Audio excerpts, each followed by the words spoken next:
रेहाना और रवि की शादी के वक्त रवि के पास कुछ नहीं था।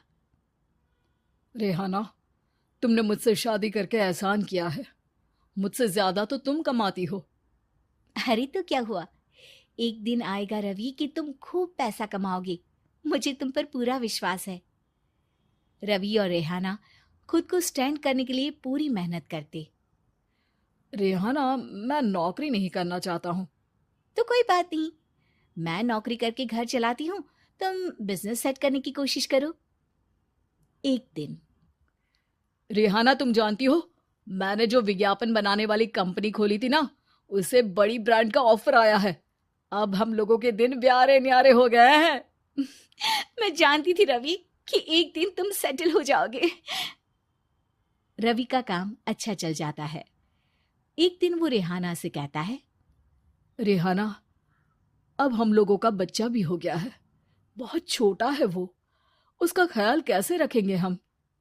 कैसे क्या, मैं गांव से माँ को लेकर आ जाती हूँ। नौकरी से हाफ डे ले लिया करूंगी। अभी तो वो छोटा है, स्कूल जाने तक मैं मैनेज कर लूंगी। देखो रेहाना, मैं अब अच्छा कमा रहा हूँ। तुमको नौकरी करके परेशान होने की कोई जरूरत नहीं है। अरे कैसी बात कर रहे हैं, मैं अपनी लगी लगाई नौकरी कैसे छोड़ दूं? और मैंने तो सुना है हम लोगों को कुछ ही महीनों में सरकारी नौकरी मिल जाएगी। सरकारी नौकरी में कितना कमा लोगी? उतने में तो मैं ड्राइवर रख लूंगा। रेहाना को रवि की बात का थोड़ा बुरा तो लगता है। कम से कम मेरी नौकरी की इतनी बेइज्जती मत करो। भूल गए, इसी नौकरी के बदौलत तुमने अपना बिजनेस खड़ा किया है। अरे वो तो मैं किसी के भरोसे भी कर लेता। देखो, अपने बच्चे को संभालो, घर का काम करो। अब बाहर जाती तुम अच्छी नहीं लगती हो।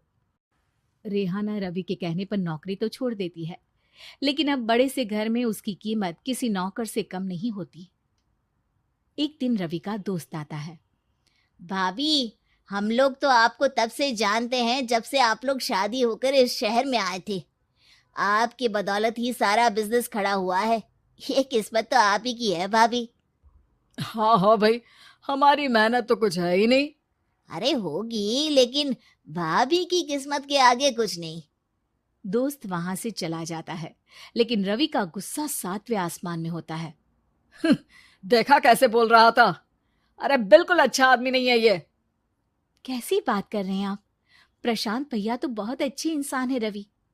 कैसे उन्होंने हमारे मुश्किल वक्त में हमारा साथ दिया था।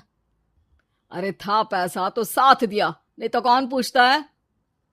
रवि का व्यवहार पैसा आते ही अलग हो गया। वो बंदे को बंदा नहीं समझता। घमंड से घिरे रवि ने तो एक दिन हद ही कर दी। रेहाना, मैं अब तुम्हारे साथ नहीं रह सकता हूँ। क्या क्या बकवास कर रहे हो रवि? क्या कहना चाहते हो? और क्यों नहीं रह सकते तुम मेरे साथ? देखो, मुझे कोई और पसंद है, और उसने साथ रहने पर बस यही शर्त रखी है कि मुझे तुम्हें तलाक देना होगा। रेहाना, जो कि एक स्वावलंबी महिला थी, उसने बिना देर किए रवि को कह दिया, कोई इश्यू नहीं, मुझे पैकिंग में 4 दिन का वक्त लगेगा, लेकिन तब तक मैं तुम्हारे साथ नहीं रहूंगी। 4 दिन के लिए तुम कहीं और शिफ्ट हो जाओ, मैं घर से निकलूंगी तो बता दूंगी। रवि घर छोड़कर चला जाता है। रेहाना को दुख होता है, वो रोती है, लेकिन व्यवहार से स्ट्रांग रेहाना को पति के वापस आने का और उसे सबक सिखाने का पूरा भरोसा था। फिर एक दिन, अरे शुशिका, कब शादी करोगे तुम मुझसे? यार मैंने तो सोचा था तुम शादी से पहले मुझे विदेश लेकर जाओगे, महंगी कार दिलाओगे। अरे सब दिला दूंगा, लेकिन पहले मुझसे शादी तो कर लो। हाँ हाँ, क्यों नहीं। मैं कुछ दिनों के लिए अपने मम्मी पापा के पास जा रही हूँ और लोगों से अपनी शादी की बात करूंगी। अरे शुशिका, कैसे रहूंगा मैं तुम्हारे बिना? अब तो शादी ही होने वाली है हम लोगों की। शुशिका रवि को छोड़कर चली जाती है। रवि घर आता है, जहां रेहाना को ना पाकर उसे सब अजीब लगता है। घर तो रेहाना के बिना कुछ नहीं है। बच्चे की याद भी आ रही है। चलो एक वीडियो कॉल कर लेता हूँ। रवि रेहाना को वीडियो कॉल करता है, लेकिन रेहाना फोन नहीं उठाती। रात को सोते वक्त मन कर रहा है मुन्ने को गले लगा लूं। चलो कोई ना, शुशिका से शादी के बाद मेरे और भी बच्चे होंगे। अगले दिन रवि ऑफिस जाता है, जहां टीना खड़ी होती है। सर, आपने अपने नए ऐड के लिए मॉडल की रिक्वायरमेंट डाली थी ना, मैं उसी के लिए आई हूँ। रवि टीना को देखकर खुश हो जाता है। अब शादी हो गई है तुम्हारी? नहीं सर, बस अच्छा सा हैंडसम और अमीर लड़का देख रहे हैं मेरे मम्मी पापा। रवि के दिमाग से तो टीना को देखकर शुशिका का ख्याल भी खत्म हो जाता है। अरे यार, ये लड़की मिल जाए कितनी सुंदर है। शुशिका तो इसके आगे कुछ नहीं है। अब क्या तुम्हें ऐसा नहीं लगता कि मुझसे मिलकर तुम्हारी ये खोज खत्म हो गई है? आप तो 2 बच्चों की पापा लग रहे हैं।